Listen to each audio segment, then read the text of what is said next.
Баршаңызға қайырлы күн. Бүгін сіздерге құрамы өте оңай, үйдегі бар заттардан, оның үстіне өте дәмді болып шығатын пирогтың рецептімен бөлісетін боламын. Міндетті түрде менімен бірге видео соңына дейін болып қарап отырыңыздар. Барлық құрам видеоның астында. Ең алдымен 3 жұмыртқаның үстіне қантты қосып, миксермен аппақ болып көпіргенше жақсылап миксерлейміз. Міне біздің маңасы осындай көтеріліп, аппақ болып миксерленуі қажет. Одан кейін оның үстіне сүт, сұйық май және шым-шым тұзды қосып, жақсылап араластырамыз. Енді құрғақ өнімдерді, яғни ұн, оның үстіне қамыр қосқыш, какаоны қосып, үшеуін араластырып, жұмыртқалы массамызға, яғни 3 бөлікке бөлу арқылы аз-аздан саламыз.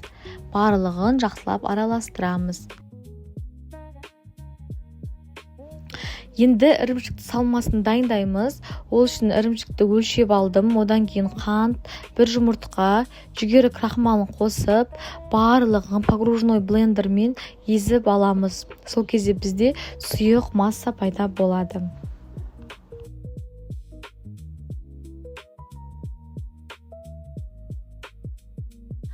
Мен осында 4 бұрышты формаға пісіретін боламын.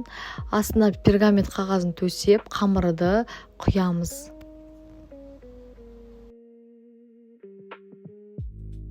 Енді ірімшіктен жасалған салманы кондитерлік мешокқа салып, осылай 4 бұрышты етіп, әдемілеп, пирогымыздың бетін безендіріп шығамыз. Өте әдем болып көрінеді. Одан кейін алдын ала 180 градуста қыздырылған пеште 40-45 минутта пісіреміз. Міне біздің пирогымыз пісті. Енді оны кесеміз. Ортасы барлығы өте жақсы піседі, өте жақсы көтеріледі. Міне қараңыздар, қалай көтерілген пирогтың.